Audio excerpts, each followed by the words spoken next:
Friends and church family, we'd like to welcome you here today. This is on a Friday, and we're gathered here with a couple of friends who are going to help us discuss a degree about the mental health aspect of dealing with this COVID-19 virus that's been really affecting our whole, not just our church, but our community and our world. We felt this was a really important thing to do today because as we know, this virus that's been going around has not really just affected us physically or our families physically, but certainly many capacities of our life. And so we wanted to help make this a complete picture and a way to bring health to you as the congregation and beyond the congregation. So we hope that you'll utilize this resource in your time. So with us today, we have Rodney Mulhollem, who is a licensed psychotherapist, a national board certified counselor, EMDR, and crisis therapist. He has a degree in psychology as well as professional counseling. And his specific studies and research include psychopathology, trauma and crisis, family and parenting dynamics, and neuroscience. He is the owner of Mulhollem Counseling and Psychotherapy. That's in Hershey and Elizabethtown, Mount Joy, and Lancaster. Rodney's in the bottom, right below me, bottom right. Rodney, if you raise it there. Howdy. Great. We have next to him, we have Stephen Schindler, who is a licensed social worker. He has certifications in advanced alcohol and drug counseling, as well as a clinical supervisor through the Pennsylvania Certification Board. He holds a certificate in competency in problem gambling treatment and from the board. Stephen has a degrees in psychology and social work from Penn State and Temple, respectively, and is currently helps lead students in the master's program at Messiah College down the road. Good to see you, Stephen. Thank you for being here. And then we have Dr. Scott Wise. Scott is a practicing radiologist in central Pennsylvania. Scott received his his MD from Penn State and recently received a Master of Divinity from Evangelical Seminary in Lebanon, PA. And he serves as pastoral assistant at Trinity United Methodist Church. Scott, welcome. Hello, everyone. Good to have you here. And I am Pastor Rob, pastor of Trinity United Methodist here in Hummelstown. So before we begin, I just wanted to talk about this whole situation that we find ourselves in right now. You know, I was looking up the statistics just before we came online, and the most recent numbers, we've reached a dubious numerical milestone just a couple of days ago where we hit over 1 million people diagnosed with COVID-19 in the United States, with 64,000 deaths. And in Pennsylvania alone, we have close to 46,000 people diagnosed and over 2,000 people who have died from this virus that's been going on. It's left a lot of people in fear, not just fear of leaving their house, but fear of even going to hospitals, go shopping, just get the necessities of life. We have now been supposed to be sheltering in place for 45 days up to this time, and it's left a lot of us wondering when we're going to be out of this and how best to deal with this. On top of that, we have been hearing a lot of different information from many different places, and it's left a lot of people really confused. There's been overtones of politics in this narrative. There's been people, probably in our own families, who disagree about the severity of this disease, which leads to some of the confusion as well. On top of that, we have emotional issues. There's fear, there's anger, there's despair, a lot of confusion, and maybe even some spiritually wondering.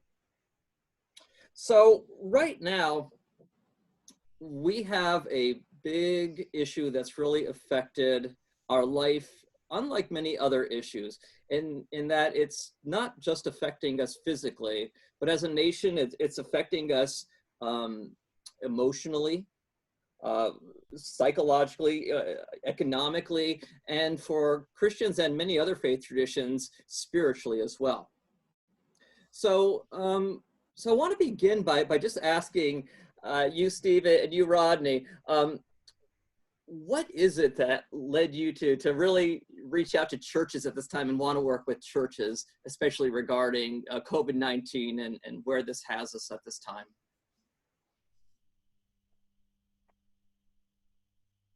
I'll start off. Go for it. Yeah, I'm very involved. I know Steve's very involved with the church community in general. Mulhollem Counseling and Psychotherapy was founded on supporting churches, and we've been working with churches for almost a decade now, from different aspects. And one of the things that I have the opportunity to do is connect with a lot of pastors. Connecting with pastors gives me the opportunity to support them in ways that a lot of people don't get to support others. And one of the things I was hearing was, we have this going on, we have that going on, we'd like to know a little bit more of what's going on. And we also would like a Christian perspective of that. Yeah. So through those kinds of questions from pastors and such, Steve and I have reached out through LLM with how can we support pastors and ministries and such, and answer questions that people have, because we're finding a lot of the same questions, whether it's a pastor, whether it's a client, whether it's someone on the street. There's a lot of similar questions going on. So we thought, we could really help a group of people by putting these together. Thanks. Yeah. Yeah, and I think too that many churches have been on a journey of becoming more aware of mental health issues and more proactive in addressing those over these last years. And I know LLM, we're in contact with probably 30 plus churches, Rodney, on a regular basis. So there was an increased awareness around mental health issues, I think, in the time period leading up to this moment. And now we're in this moment where so much has changed all at once. And as human beings, change is stressful for us, for a lot of us. And to have this unique situation where so much has happened all at once has been trying for a lot of people and for congregations. And so instead of shrinking back from that, it's been an opportunity to continue to understand the mental health needs, I think, on a deeper level. Yeah, that's great. Thank you. Thank you for that. I have some questions down here that have been written, and if you don't mind, I'm just going to be reading some of them and phrasing them to you. And as best you guys could, just offer your perspective on some of these answers, because I think no matter what we could do, offer it in a Christian way, I think it'll be helpful to a lot of our people in our congregations. In any serious disease, there is this tension between faith and medical therapy versus faith in God. What with the current viral pandemic, there seems to be a race between development of medical therapies, vaccines, and the progression of the virus. What words of wisdom would you provide for listeners to walk by spiritual faith, yet also utilize medical breakthroughs? Yeah, I have an example, I think, that might tie into this. So, I mean, obviously, the church has grappled with this question at different time periods in history for different reasons. But, an example that comes to mind in our modern society, say over the last 50 years, has been, and we're looking at from a mental health perspective, the rise of mental health medications. Okay, these are advances in science that has been shown to help certain people significantly. And there's times where there's maybe been stigma around that and how helpful that can be. But we've seen kind of the tide turn on that in a lot of ways. And now it's much more accepted that that is something that from science that helps a lot of people in different ways, whether inside the church or outside of the church. So I think that's an example where we've seen, hey, this is an aspect of science that can be helpful. So I think that can tie into this conversation as well, is that, yeah, we want to walk by faith. We want to continue to do that, obviously. But there's also things from science that become a part of our life and can also contribute to our life in a positive way. I don't know, Rodney, if you have any other thoughts and Also, Dr. Wise, this is your wheelhouse too there, I think. Yeah, if I could add a couple comments to that. I think one tension that a lot of us deal with is that we like to have control, especially when it comes to our health and our bodies. We want control that we're going to be healthy, our days are going to be happy and prosperous and healthy. And when things go out of control, there seems to be this tension. Where do we turn our trust? And certainly, I think God wants us to utilize the best practices we can to stay healthy, and as issues come up, to deal with those issues in an appropriate manner, using the medical breakthroughs, using the services and resources that are out there, including psychotherapy as necessary, whatever the treatment is necessary. But yet in the midst of it, really life in a lot of sense is beyond our control. And I think that's where we lean into the trust, into God. Yeah, and we don't lean primarily into the medicine, but we lean primarily into God and take advantage of the gifts that he gives us, including medical breakthroughs. Helpful. Yeah, thank you for that. Thanks. Yeah, I'd just like to throw in there on top of that, we as a society, and I think this piggybacks on both Dr. Wise and Steve, we as a society have become so comfortable that we don't need God anymore. I mean, we have so many things, and when we become complacent, when we become very comfortable in our situation, change becomes harder, especially when it comes to realizing we don't have as much control as we think here. This situation has, in a drastic way, worldwide, forced us to realize that we aren't in control nearly like we think we are. Yeah. And we need to stop and realize who is in control and where we need to put the foundation of our faith, of our control, of our needs too.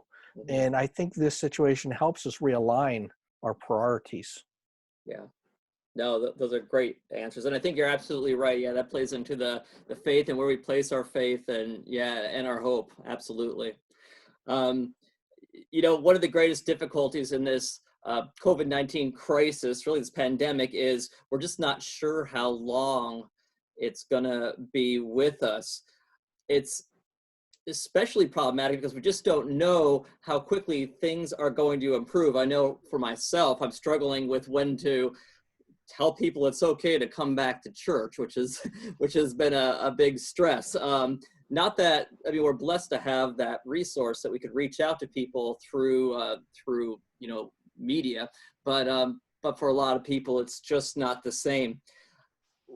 What could you tell people who are struggling with the unknowns of the virus? Do you have any tips? Because I'm sure that fear, or just the fact that we don't know what's going to happen, that is playing on a lot of people. Could you offer any suggestions for that? Who'd like to jump into that one?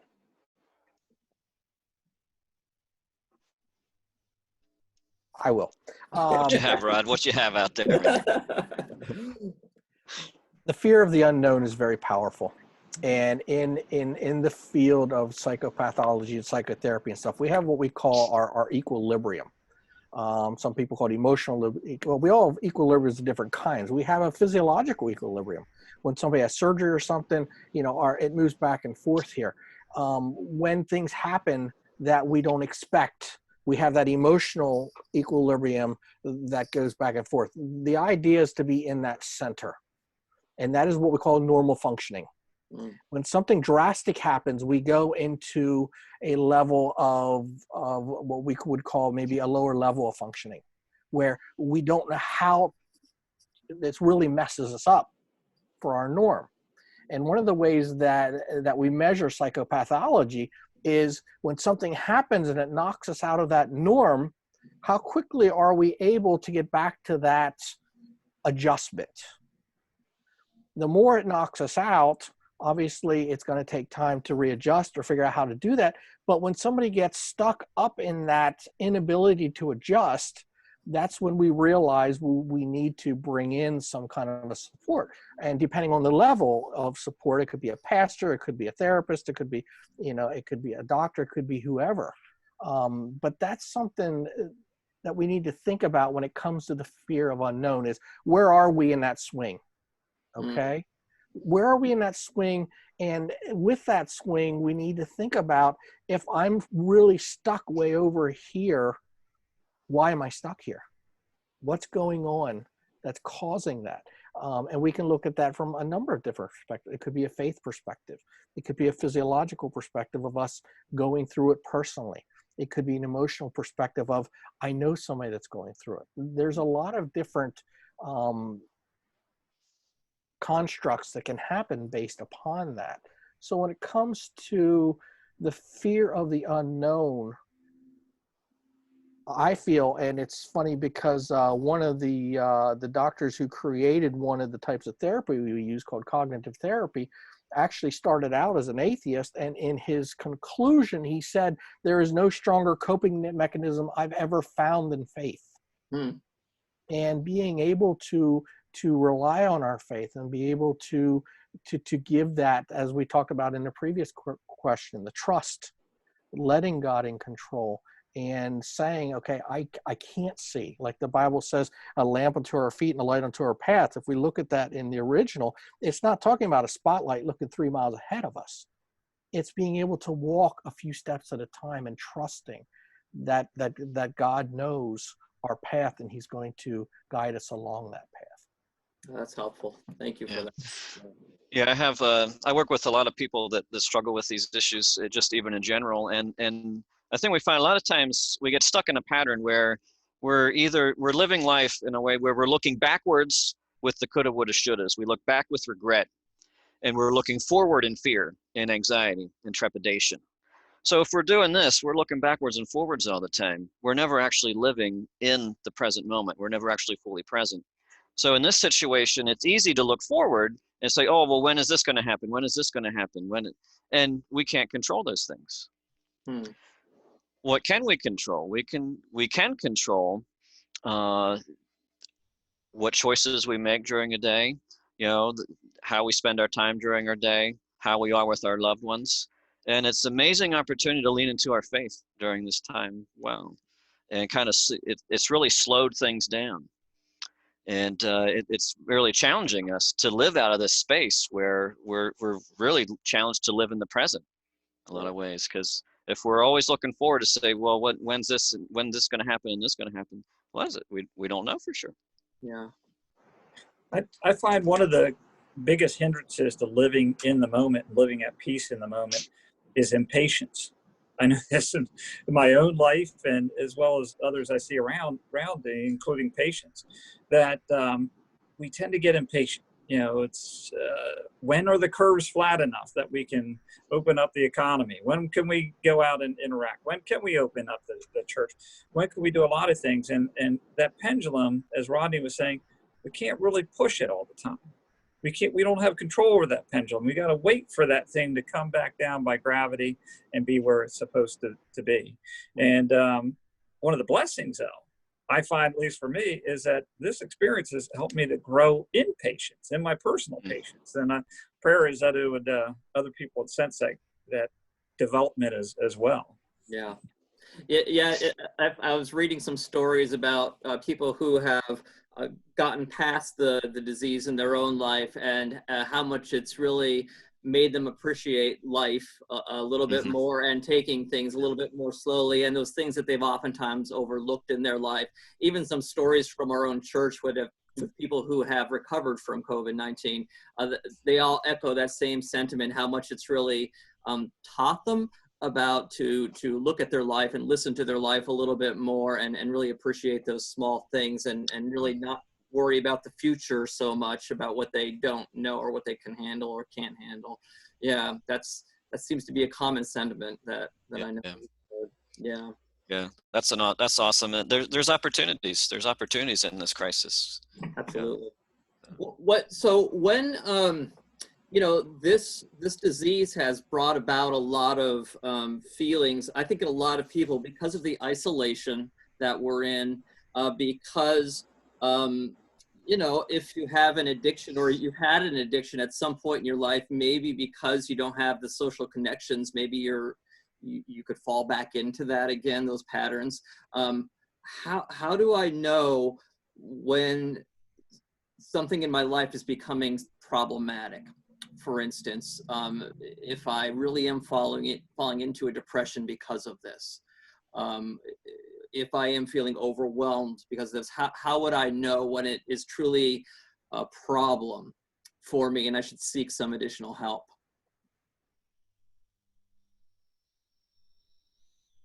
Yeah, I think it would be helpful to be mindful of how are you spending your time? How are you spending your time during these days? You know, are you keeping any type of routine? Are you finding that your sleep pattern has changed to where you're sleeping very, very long hours? Are you finding that you're maybe quicker to anger with your loved ones in your house? You know, or if you've maybe alcohol, maybe you're increased your alcohol intake during this time. Maybe you're smoking more cigarettes during this time. So I think there's an opportunity just to kind of be mindful of what does your day look like? How are you spending your time? And to be self-aware around, well, are there more anxious thoughts? Is there a depressed mood? And a lot of times this shows up in sleep, in diet, how are we doing with exercise, taking care of ourselves, things like that. So I would start by just, you know, being aware of how are your days going in a general way. Yeah. I love this question. I love this question because I get it from a lot of people. And the very cool thing about this question, I hear people come to me and one person will say, I'm an introvert and I love my downtime and I love being away from everybody. I have other people that say I'm an extrovert and I'm like my lips stuck against the glass door, wishing like a lost puppy, I can't wait to get out. And I think that's all normal. We are social creatures. That's how we were created, as social creatures. And that's something to keep in mind. If somebody says to me that I love this isolation to a point that I hope it stays this way forever, and I hope I never talk to anyone again, I start getting a little concerned and I start asking more questions. So to piggyback a little bit on what Steve had said, if you're isolating yourself a lot, that's kind of a, you know, depression type thing. If you're noticing, I spoke to somebody recently who said, my brother feels that I may have a little bit of a anxiety issue. And I said, well, why do you feel that way? And she said, I don't know. I said, well, what happened that made you feel that way? She said, well, I'm washing my house down 3 times a day to make sure that this doesn't kill any, you know, make sure nothing happens. Yeah. I said, how often do you get out? She says, well, once a week or once every other week, I do get groceries for my parents. And I said, well, let me ask you this. If you washed your dishes and you put them up in the cupboard, would you go back and rewash the dishes every day? And she says, well, that would be stupid. And I said, well, if you use the dish, would you wash it? Well, yes. Well, does it make sense that if you go out, you need to think about that? But if you're not leaving the area and it's already wiped down, would it not be excessive to do it again and again and again? So things like that we can look at, you know, are we doing stuff excessively? Another thing is dreams. Believe it or not, a lot of people are expressing to me a lot of nightmares and such. Now, if we keep in mind when we sleep, we process. That's when we create memories. We take the daily stuff and put it back in from the frontal cortex to the memory storage area. Dreams, we're processing what's going on, what's happening, but that's something else to think about. You know, how's my dreaming? What Steve had said, you know, what's your daily routine? You know, if you're not bathing, showering, taking care of yourself on a regular basis, there's probably something wrong. So you want to have your life as normal as possible. Yeah. And the more that goes outside of that, the more I would express concern that way. Great. Great. One thing I would piggyback that on onto those comments is that in the midst of something that's out of control, like this situation is largely out of our control, the one thing that we do have control over are our thoughts. sort of like Rodney says, is we're stepping forward that next step or two. Well, we should have a flashlight if it's dark on that. And like the Apostle Paul said in Philippians 4:8, to focus on what is good, what is noble, what is lovely. If you find your thoughts constantly going to things that aren't that way, that are more negative and dark, well, maybe we need to redirect that flashlight onto more positive thoughts. That's great. Yeah. Yeah. And even something simple like just remembering gratitude, remembering to be grateful for the blessings, that we do have. I think that was a great point that Dr. Wise had, is our thought life really says a lot about where we're at. Yeah. So the next question, I want to talk about families. I don't know if you saw me, I was waving off my youngest son. This is made us be creative as parents, those of us who are parents, and trying to figure out what exactly our role is. Are we teachers now? Are we, yes, and are we parents? How do we navigate that? And there's also that stress involved, certainly, of we love our families. Now we really have to love them as we're around them a lot of us. First off, for children, especially younger children, I think, and we're dealing with this in our household. I'll be honest with you. My youngest son is really stressed out about the coronavirus, probably because, like a lot of us, he's hearing it all the time. And if you listen to it a lot or if you listen to news a lot, a lot of the stories aren't pleasing. How could you communicate the disease in a way that it makes it real but non-threatening to especially younger children? As a parent, how would you do that? Well, no, Rodney's probably going to have some thoughts on this.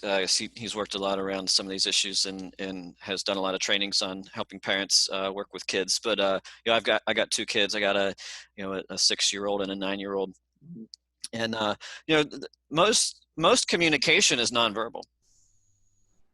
The smaller percentage of communication is what you actually say. So I think that parents can go a long way to creating a safe environment for their kids by even their nonverbals. How are you still enjoying things in life? Are you spending time together? Are you maybe playing games?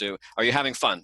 Is there laughter in the house? Is there still good times in the house? Are you creating situations where there's interaction, where you're not thinking about any of this? You're just together and you're enjoying each other. Whatever that looks like. Right? We were all out riding scooters all up and down our street, the other day.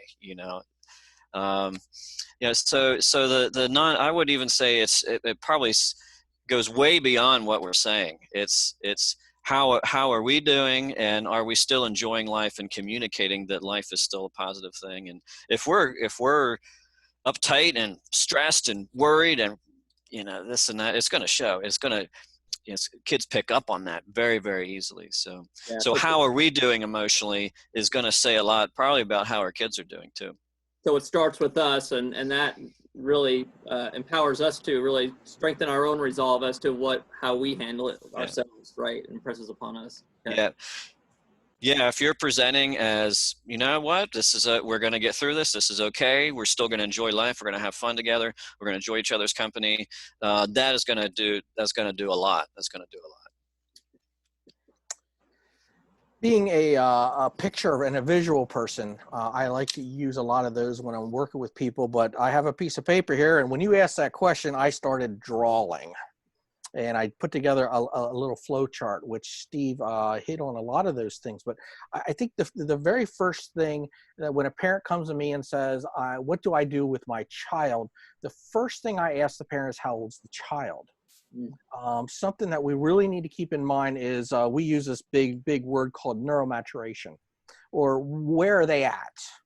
Where are they at with their cognitive processing? The smaller the child, the less ability they have to process things. In addition to that, Emotions, we have extreme emotions. 2 to 3 year old, we have the emotions on off. We don't have the regulation part of the brain, the frontal part of the brain that controls the regulation aspect. It's either they're really happy, they're really sad, and a lot of that is dictated by environmental factors, but it also can be dictated on, again, the environmental factors of the growing of the neurons and the brain formation itself. So one of the things we need to think about is the age of the children, where they're at, which may have just made a million people think a million other questions. But we have a few of them down, right? Yeah. So we do have to think about that. So when we're dealing with younger children, we do have to remember that they have the ability to pick up on our emotions, but they don't have the ability to regulate it themselves. So Steve described very well with the term we use as modeling behavior. The most powerful influence that a parent can have on a child is the way they model. How do we model our behavior? So I'd put down the very first thing that we need to think about when it comes to our children is ourselves. Number one, do we have are we mentally in a good place handling the situation? Because you can take the same child and put them in different environments. Depending on that environment, they're going to react very, very differently. Yeah. Okay, it's how they're raised. Number two, shield. We need to figure out what level of shielding based upon age appropriateness, those kinds of things. Mm-hmm. If the child cannot even regulate emotions in a normal environment, we definitely want to shield them from things that can harm them from an emotional aspect, psychological aspect. Those same as we would from a physiological aspect. Right. Okay. Another thing I find too is we need to be very consistent and have a pattern. Like when they go to school, they have a class for this long, they have recess for this long, they have a break for this long. They are used to running a pattern. I don't know about you, but when I see patients, we kind of have in general, we have a scheduled system set up. Right.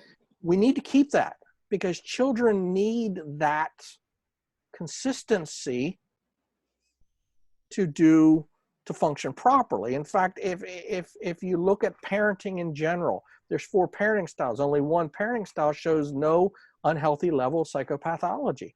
And we need to think about those things. And what research shows is what's most important with raising children is consistency. Mm-hmm. Are we consistent? It is better to raise a child with less positive parenting, or I should say that has some problematic systems in it, that's consistent than being all over the board. So consistency, very important. Taking care of ourselves, very important. And another thing, we do this in marriage and family therapy, we do with communication and conflict resolution. We need to be listening to each other in our relationship as adults. Well, we need to be listening to our children too. Mm-hmm. And the younger the children go, the less ability they have to express their emotions. So understanding that if they're acting out, it may not be that they're defiant or something. They may not know how to express their emotions because they're feeling the stress in the home itself. Oh, that's helpful. Yeah, thank you. Thanks for that. Yeah, and on a practical level, I think we should all be mindful of how much news we're playing. If there's kids, if we have it on all day, if we have CNN on all day or not, whatever. I mean, that might be something to think about on a practical level. Is there an opportunity to maybe be more aware and maybe trim that down? And again, focus on the positive, create positive times with your kids. We ran, as a little example, we made our own ice cream shop at the house. We got out all the stuff and the kids made signs and, we'd had like fake money and did this whole little thing. It was fun. Everyone was just enjoying it and not thinking about anything. They were just enjoying the moment. Oh, that's great. I'm not so sure the fake money would work in my house, but yeah. One thing I ponder is that, like Steve just said, is how much do we project ourselves into the TV and what's presented? For example, if you constantly watch the numbers of the coronavirus and deaths and so forth, you project, well, when am I the next number? When is that me? And some of this material that you can watch is almost R-rated, that it's so horrible. And if we are projecting ourselves as adults, well, how much are the kids doing this? And yeah, I totally agree. It's like maybe 9 hours of total news of coronavirus isn't the best thing, and maybe a little more America's Home Funniest Videos or something like that would be appropriate. Right. Yeah, we got to be able to laugh. We got to be able to laugh in the midst of this. Laughter is medicine too. So yeah, I like that. Yeah. Social distancing and the PPE that we have, personal protective equipment, it poses these obvious challenges that we have to show our expressions that we've traditionally done of demonstrating love to other people. So how do we navigate that terrain and try to minimize risk of transmitting the illness that we don't know, a lot of us don't know that we even have, yet not becoming so isolated that we can't fully love others? Do you have any thoughts on that?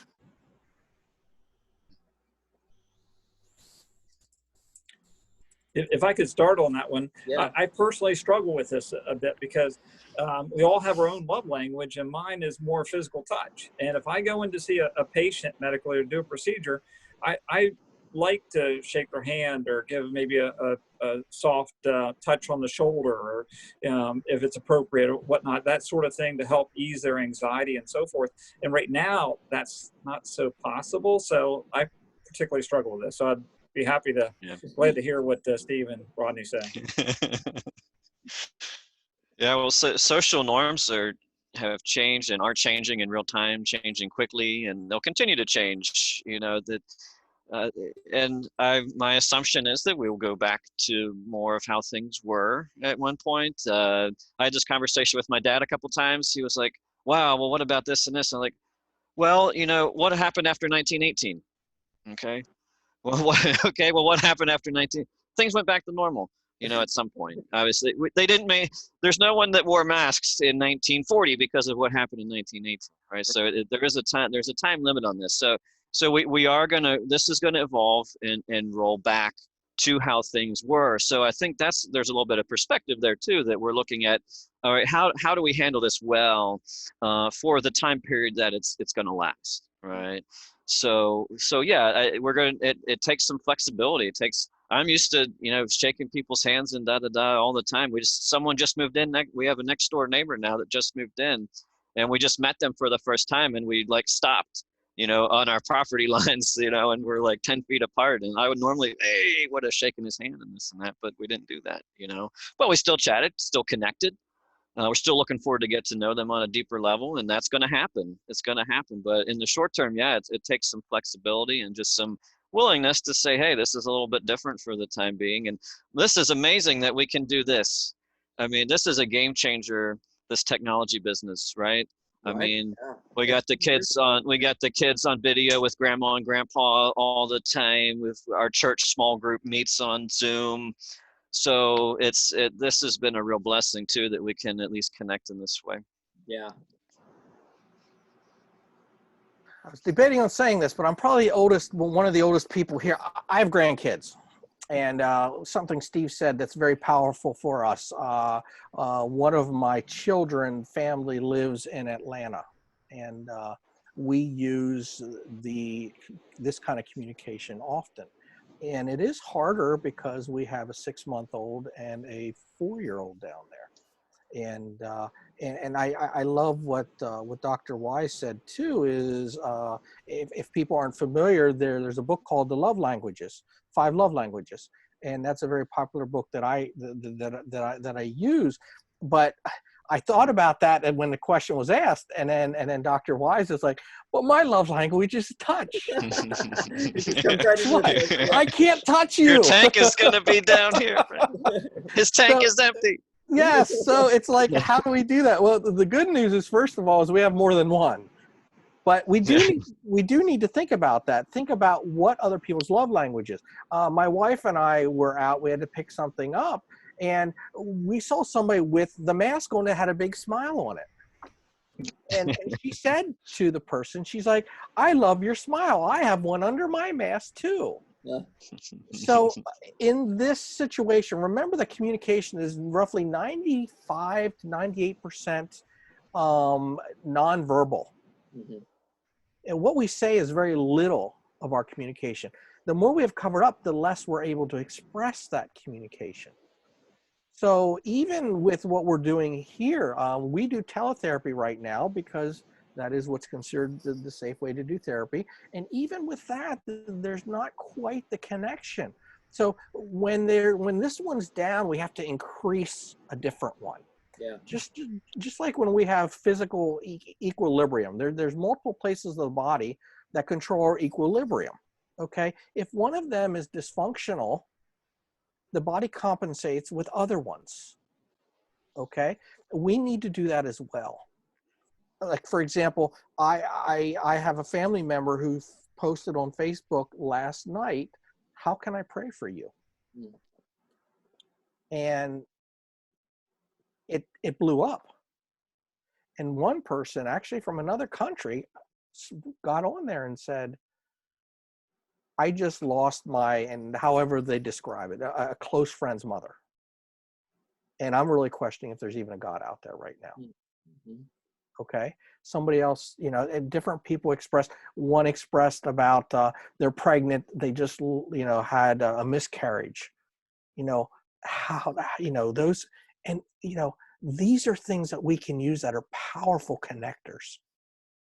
Now, if we are able to at least connect, as Steve had explained, with our 10-foot social distance thing, if we have certain parts covered like our faces and stuff, we need to, notice I'm deliberately doing a lot more with my hands.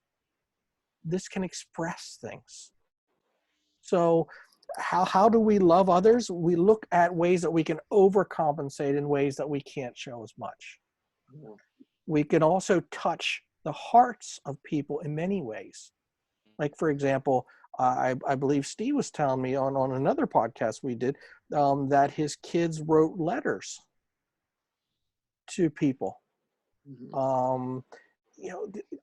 Reaching out that way, different new ideas, come up with something unique that we can show people that we care. Because like Dr. Wise said, touching somebody is very powerful. It actually increases the connection by 20% automatically as soon as you touch somebody.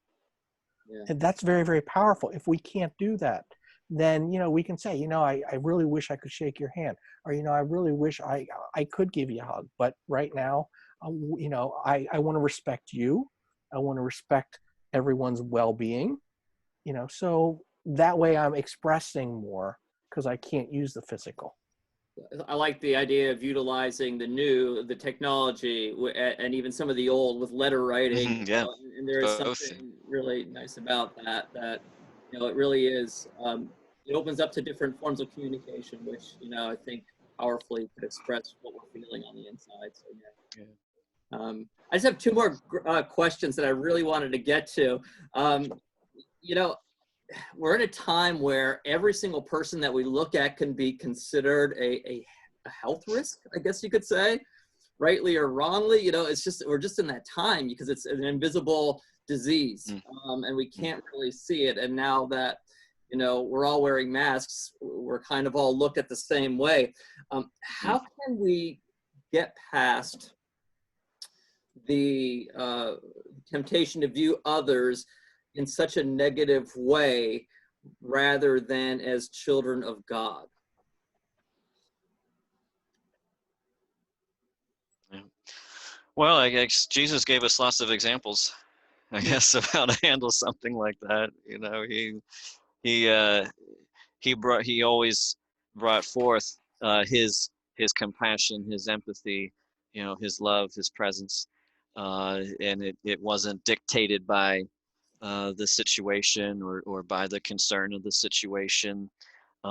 There's a new series, some people might have seen it, called The Chosen. A lot of people are watching that during the quarantine. It's a show about Jesus. It's 8 episodes, and that depicts Jesus and some of his followers coming upon a leper. It's the story of the leper, of someone with, it was very common in those times, and it's spoken of in the Bible. But it depicts how the different people reacted to the leper. in that moment. And the people that were with Jesus weren't very comfortable about the whole thing, right? But Jesus was totally calm, and he handled it in a different way. So yeah, I think for those of us of faith, we have the best model ever in how to relate to people in Jesus. Yeah, that's great. But one thing I've heard a medical colleague say that helped me with this perspective is, for everyone around you, consider the possibility that you have the virus and you don't want them to have the virus. And that personally helped me quite a bit, because instead of looking at other people as threats, now it looked to me like, hey, I'm trying to love them. I don't want to make them sick.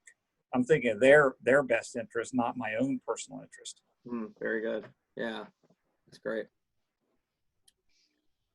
I love what Dr. Wise said. And one of the things, if we look at the American culture versus other cultures, and that is other cultures will wear a mask much quicker than our culture, because their focus is, how do I support and take care of you? Our culture is, how do I take care of myself? Right. If I don't think I'm going to be hurt, or I don't care if I get this, then I think I can go without the mask. Yeah. And technically, the mask is designed to keep it from sharing it with others. So I think Dr. Wise hit a great perspective on that, of realizing that, I'm here doing this to help you. Yeah. And I would say that the biggest way I could sum all of this question up in one word would be grace. How can we learn grace for other people? Yeah. We all, we look at different things, and one of the things that I've noticed with TBI training, traumatic brain injury training, for example, the biggest problem they run into with TBIs and ABIs is that people can't see anything wrong with you. You look normal, but yet you could have something very, very damaged, especially and if you're having head trauma or something. Okay. Learning to have that grace and realize that we always can't see things, but we still need to love everyone the same. This can help us consider that perspective, because just like an ABI or TBI, somebody can appear to be very normal, but there could be something that's going on that they don't know about, of a physiological issue that could turn into something else. Great. That's great. I just have one last question that it's really important to me to get out, because I fully believe in that we look towards positivity if we want to live out positivity in our life. And what have you all found to be personal sources of hope and inspiration in this time?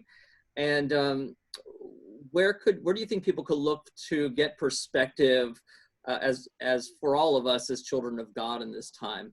So where do you guys look for stories of hope or inspiration, or ways to carry on?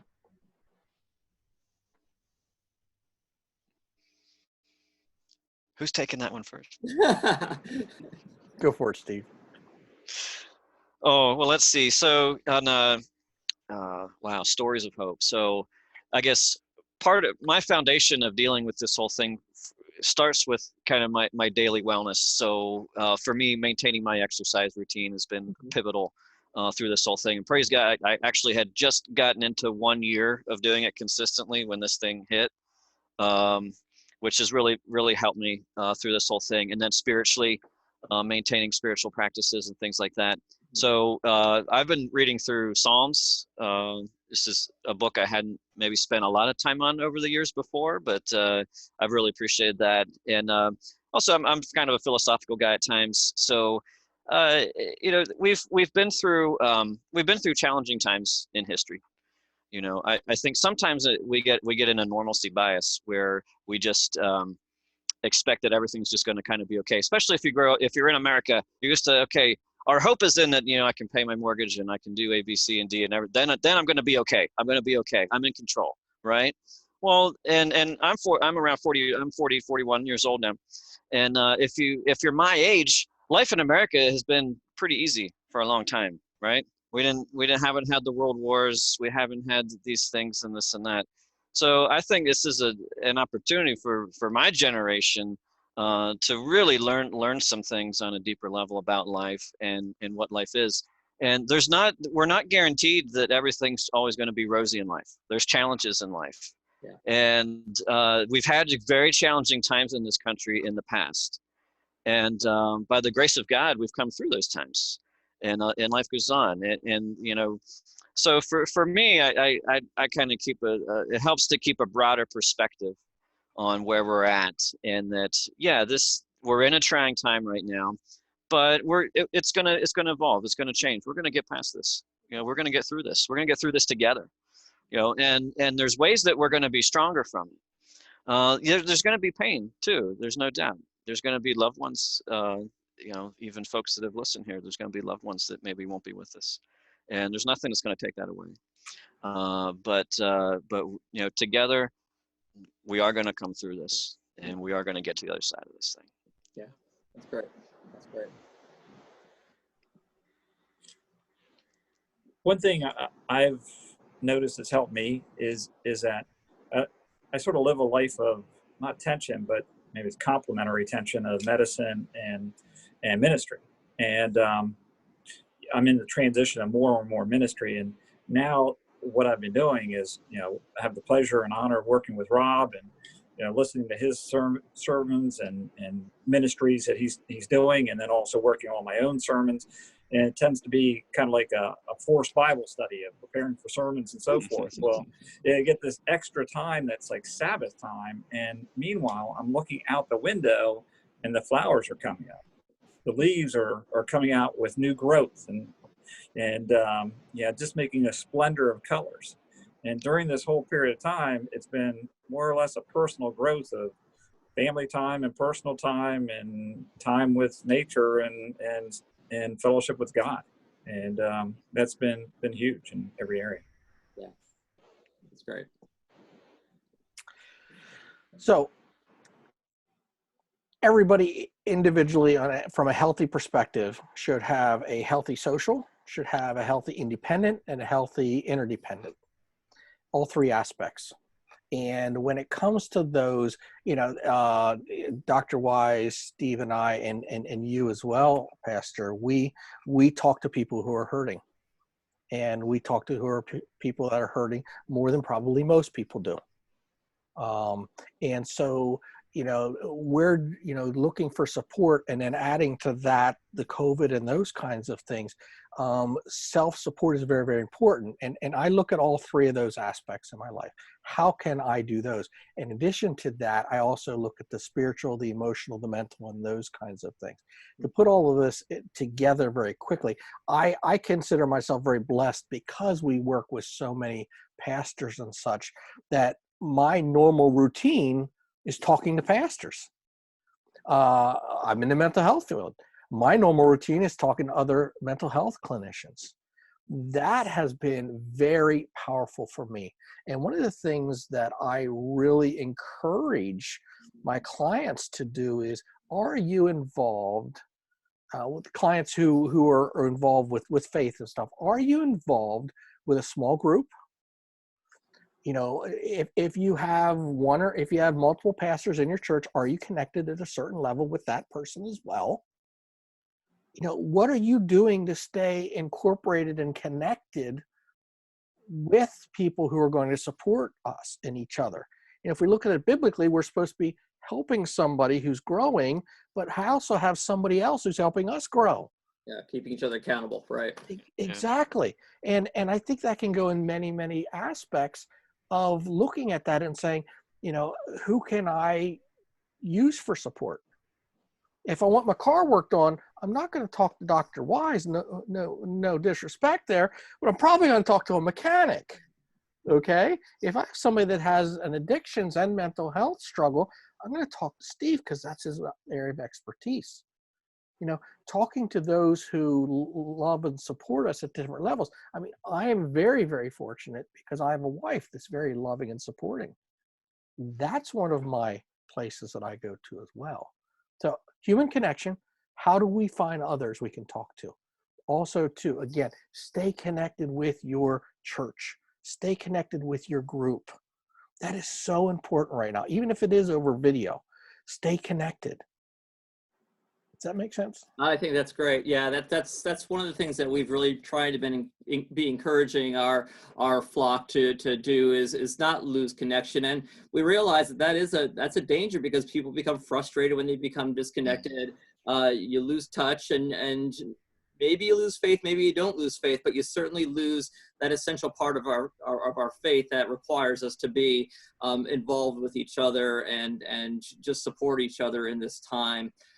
Especially as an introvert, one of the ways that I've always grown is by solitude, and this has been ridiculous. God has given me this big solitude gift lately, but I know for myself, I've connecting more and more through Zoom, and I've been finding it very life-giving. So yeah, we've been trying to encourage people more and more to utilize whatever resources God has given us lately through other people to really support each other, and really glad that today we had this opportunity to connect with you guys and really do this, because it's important.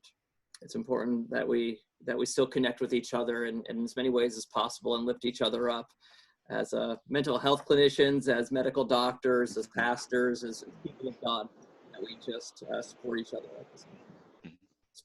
If it's possible, I would like to close this out with a word of prayer, if that's okay. Holy and everlasting God, we have challenges in this world at this time, and you have presented wonderful people to support us and carry us through. We give thanks for those that you have gifted, especially with a passion for service and care, to give us strength to listen to our lives and to make it another day in your presence. We give thanks for your Son, Jesus Christ, who knew our pains, who knew our griefs, yet still walks with us by our side in this very day. Help us, Lord God, to ease our anxieties, whatever it is that is ailing us. And when we finally do gather together once again physically, help us reach out in love and concern to one another, that we may reveal your love to the world. Pray this through Jesus Christ, our Lord and our Savior. Amen. Thank you guys so much for today. I really, really appreciate it. Thank you. Yeah, thank you for allowing us to share this. Thank you, Absolutely. Scott, for being involved. I really appreciate Indeed, that. Yeah. And Rob, Pastor Rob, I know that I've gotten to meet you in the past, but it's really been cool to get to know you even, more than before. That's great. Good to see. Thank you, guys. Until we see each other physically again, it's great to have you with us. Take care. Take care. Take care, guys. Bye-bye. Thanks. Bye-bye, guys. Bye.